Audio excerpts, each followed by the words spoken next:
دست به تفگرک نو یا ایریشه کرد. لگوری آگاهیان اف تفگر به بشتاری هزک زده لدورا خرب مشکا شهید که مارینه و سه داره بکته.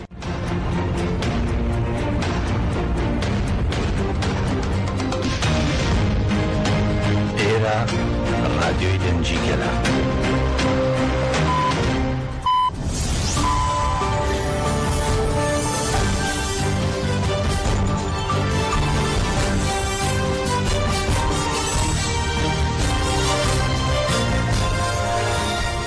کاتتان باش بیسەرانی هێژان لا ناوەندی هەواڵەکانی ڕادیۆ دەنگی گەل بە یارمەتی ئەوکارانم گەشتی هەواڵەکانی ئەم کاتژمێرەتان پێشکەش دەکەین.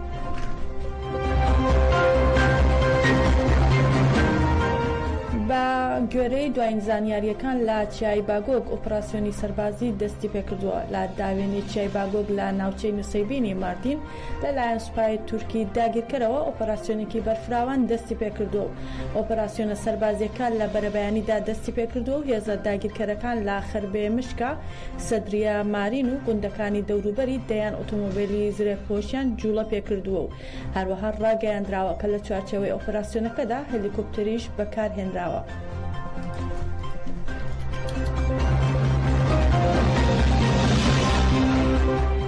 لە ڕاگەیاندراوەدا هێزەکانی پاراستنی گەل هەپەگە یا دوو شەهیدی ڕێگای ئازادی بەبیر هێنایەوە کە لە سنووری وانی باکووری کوردستان شەهید بوون و یەکێکیان ماوەی 25 ساڵە لە ناو تێکۆشاندا بووە و دەشڵێن بەڵێنی خۆمان دووبارە دەکەینەوە کە ئامانجەکانیان بەدی دەهێنین.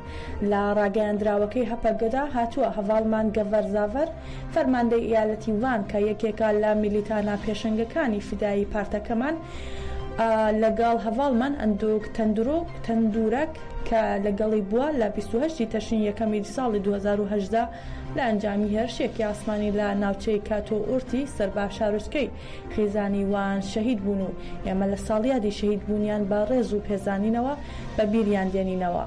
هەروەها هەپەگاڕای دەگەنێت هەواڵمان گەڤەر وەک کوڕێکی عشیرەتی گەودان کە بە ڕەستەنایەتی قارەمانێتی و نیشتمان پەروەری ناسراوە پەیوەندی بە ڕیزەکانی گەریلاوە کردووە و ڕێگای ئازادی لە ساڵی 1993ەوە دەستی پێکردووە لە زاگرۆسەوە تا بۆتان لە کێلا ڕەشەوە تا قەندیل لە خواکۆرک و خنێرەوە تا هەرێمەکانی مەتینا هەفتانین و ئەیالەتیوان با درێژایی 25 ساڵ بێوە چند درێژەی کێشا. هەروەها هەپەگە ئەوەشی خستوەتە ڕوو هەواڵمان گەڤەر لە ئەنجامی شەڕ و پێکدادان لەگەڵ خۆفرۆش و داگیرکەران سێجار بە قورسی بریندار بوو.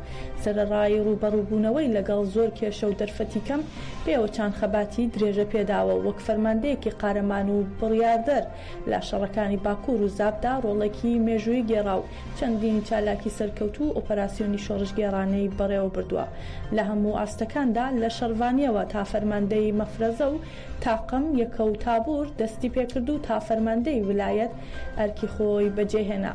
هەروەها هەپەگە ئاماژە بۆش دەکا هەواڵمان ئاندۆک وەک کوڕێکی بەڕێزی گەلەکەمان لە سەرحەد لەدایک و دژی سیستەمی کاپیتالیست نوێنەرایەتی دروستی فیداکاری و پاکی جوگرافیا کە لێی لەدایک بوو گەورە بوو کرد و بە پەیوەندیکردن با ڕێزەکانی ئازادی خۆی با فەلسەفەی ئاپۆی پەروەردە کرد و وەک گەریلایەکی ئازادی لێهاتوو ئەرک و بەرپرسیارەتی قۆناغەکەی جێبەجێ کرد و بووە میلیتانێک کە دەبێ هەموو لاوانی کورد بۆ خۆیان بە نمونە وەری بگرن.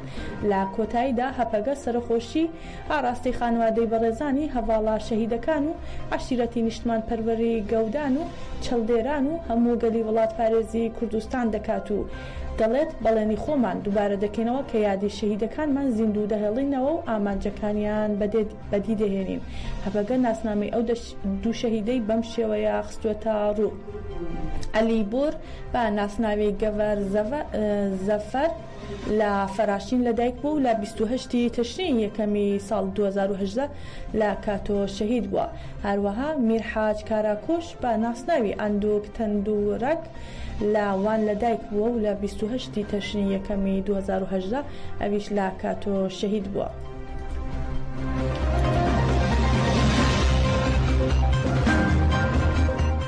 هەڵمەتی ئازادی بۆ بەڕێزۆجەلان کە لە سەراستی نێونەتەوەییدا بەڕێوە دەچێت لە دووەم ساڵیادیا بەڕێ پێوان و گربوونەوەی جەماوەری بەردەوامە. لە چوارچێوەی چالاکیە جەماوریەکاندا کوردستانیان لە سکاتلند، وێلز و ئینگلتەرا لە دەی تشرینی یەکەمی دووەم لە لەندەن کۆ دەبنەوە و لە چوارچێوەی هەڵمەتەکەدا بە بەشداری هەزاران کەس ڕێپێوان و گربوونەوە ئەنجام دەدرێت. ڕێپێوانەکە بە پێشەنگایەتی ئەنجومەنی گەلی کوردی بریتانیا و پێکاتەکانی لە دەی تشرینی دووەم لە بەردەم بینای BBC لە لەندەن دەست پێ دەکات. لە چوارچێوەی ئامادەکاریەکاندا لە شاری ئیدینبرۆی سکاتلند، شارەکانی مانچستر، لیڤەرپۆل، شفیلد و بریتۆنی ئینگلتەرا بەشدار بووان بە پاس بەرەو لەندەن دەگوازرێنەوە. سەبارەت بە ڕێپێوانەکە لە ئەنجومەنی گەلی کورد لە لەندەن ئامادەکاری بەرفراوان لە ئارادایە و بزوتنەوەی گەنجانی شۆڕشگێڕی بریتانیا، ئەنجومەنی ژنانی ژیان، کۆمسیۆنی پەیوەندیەکانی دەرەوەی ئەنجومەنی گەلی کورد لە لەندەن و کۆنگرەی ستار و پەژاک لە شارەکە لە چوارچێوەی ڕێپێوانەکەدا کار دەکەن و لەو نێوەشدا ماڵ و دوکانی کوردستانیان بەسەر دەکەنەوە بۆ ئەوەی بانکێشتیان بکەن بۆ بەشداربوون لە ڕێپێوانەکە.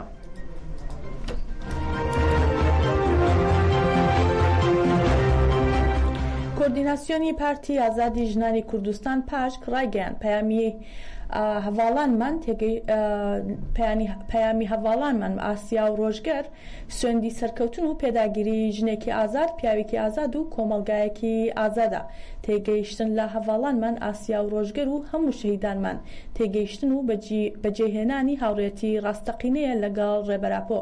پاژەک ڕایگەیاند هەواڵ ئاسیا و ڕۆژگەر بەم چالاکیە فیدایانەوە لا دژی پلانگێڕی نۆی تەشرینی یەکەم گۆشەگیری ڕەها و هێرشەکانی دەوڵەتی داگیرکەری تورک کە بە بەردەوامی بۆ سەرگەلی کورد و کوردستان ئەنجام دەدرێن هەڵویستی خۆیان لە بەرزترین ئاستا نیشاندا. لە ڕاستیدا ئەو چالاکیە ڕۆحی فدایی بوونی هەموو گەنجێکی کووردە.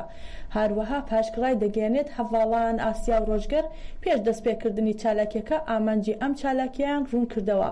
پەیامی ئەمان بەڵێنی سەرکەوتن و پێداگیری ژنێکی ئازاد و پیاوێکی ئازاد و کۆمەڵگەیەکی ئازاد بوو. هەروەها پاشگڕای دەگەێنێت هەڵمەتی ئازادی بۆ ڕێبەراپۆ چارەسەری سیاسی بۆ کێشەی کورد لەلایەن هەواڵانمان ئاسیا و ڕۆژگەرەوە بە پێگە و چالاکیەکەیان مسوگر کرا. دیسان جارێکی تر لە کەسایەتی ئاسیا و ڕۆژگەردا سەرجەم شەهیدانی تێکۆشانی ئازادی بەبیردێنینەوە و بەژنی خۆمان لە بەردەمیاندا نەوی دەکەین.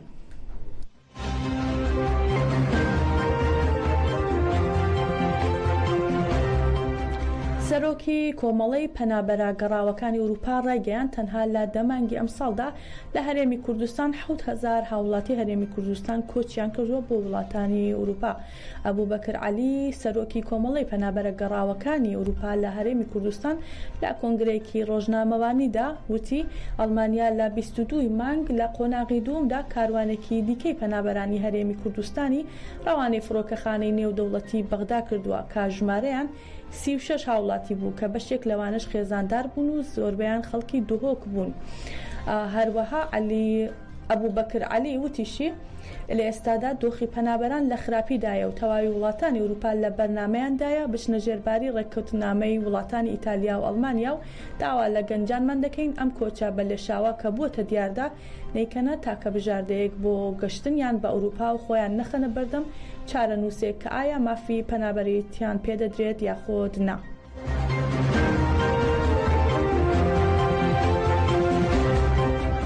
میدیاکانی ڕۆژهەڵاتی کوردستان بڵاویان کردەوە ئەمڕۆ 18 ڕۆژ بەسەر مانگرتنەکەی وریشا مرادی ژنا زیندانی کراوی سیاسی کورد لە زیندانی ئێوین تێدەپەڕێت و دەشڵێن تیمی پزیشکی زیندانی ئێوین ڕۆژانە چاودێری پەستانی خوێنی دەکەن و بەردەوامی مانگرتنەکەی بە مەترسیدار پێناسە دەکەن. میدیاکانی ڕۆژهەڵاتی کوردستان سەبارەت بە بارودۆخی وریشا مرادی لە مانگرتنەکەی لە زیندانی ئێوین ڕایانگەیان 18 ڕۆژ بەسەر مانگرتنەکەی وریشا تێدەپەڕێت و هەروەها کەژار دەڵێت بارودۆخی وریشە تەندروست جێگیر نییە. جێی ئاماژەیە وریشە مرادی لە 1 ئابی ساڵی 2023ەوە لە سنە دەستگیر کرا و دوای نزیکەی 5 مانگ لێکۆڵینەوە لە ناوەندەکانی ئیتلاعات گوازرایەوە بۆ بەشی ژنانی زیندانی ئێوینی تاران و هەروەها بە تۆمەتی یاخیبوون سزا درراوە. هەروەها لا دەیتشی یەکەمی ئەمساڵەوە وریشا مرادی وەک ناڕزایەتیەک لە بەرامبەر جێبەجێکردنی سزای لاسێدارەدان لەلایەن ئێرانەوە دەستی بە مانگرتنی بێ کۆتایی کردو تا ئێستاش بەردەوامە.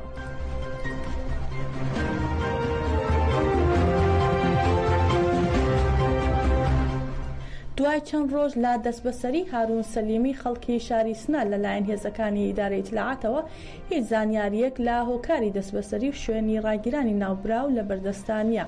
جێ ئاماژەی هارون سەلیمی هاوڵاتی دانیشتووی سنە بەبێ نواندنی حکمی قەزایی لە ڕێڕەوێکی شاری سنە دەست بەسەر کراوە.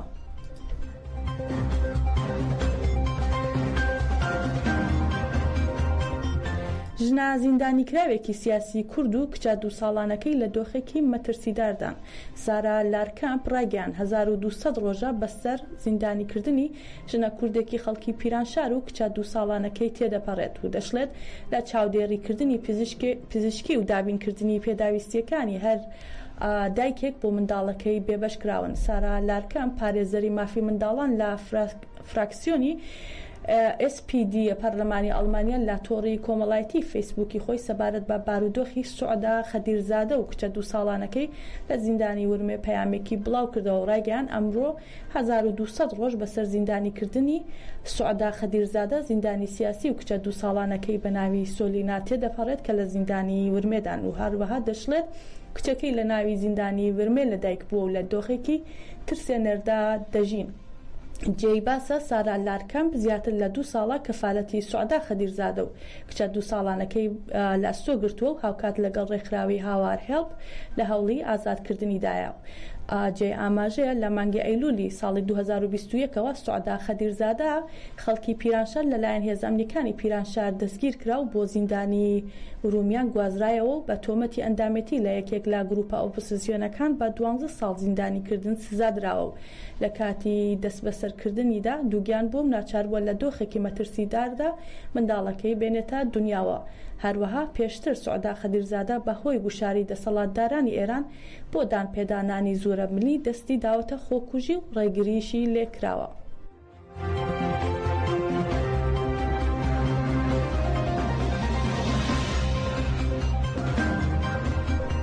میدیاکانی ئیسرائیل بڵاویان کردەوە نەتانیاهو وەزیرانی کابینێ حکوومەتەکەی پێشنیازی نوێی میسر بۆ ئاگربەس ڕەت دەکەنەوە. کاناڵی 12 ئیسرائیلی بڵاوی کردەوە نەتانیاهو سەرۆک وەزیرانی ئیسرائیل ئیتمار بن غەفیر وەزیری ئاسایش نیشتمانی و هەروەها سمۆتریچ وەزیری دارایی ئیسرائیل پێشنیازانوێکی میسریان بۆ وەستاندنی جەنگ لە کەرتی غەزە بۆ ماوەی 2 ڕۆژ ڕەت کردوێتەوە و پێشتر عەبدولفەتاح سیسی سەرۆکی میسر پلانێکی وڵاتەکەی بۆ ئەنجامدانی ئاگربەستێکی 2 ڕۆژە لە غەزە ئاشکرا کرد لە بەرامبەر ئازادکردنی چەند بارمتەیەکی ئیسرائیل و بە گوێرەی پێشنیازەکەی سیسی داوای ئاگربەستەکە بۆ ماوەی 10 ڕۆژ دانوستاندن درێژە پێدەدەن بە ئامانجی ئاگربەستی هەمیشەیی و ناردنی هاوکاری مرۆڤی بۆ غەزە.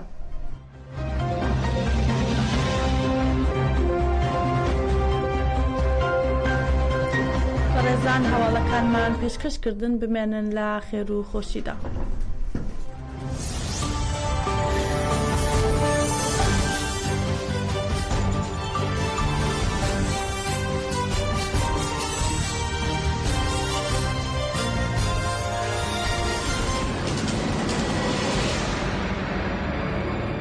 دەم باش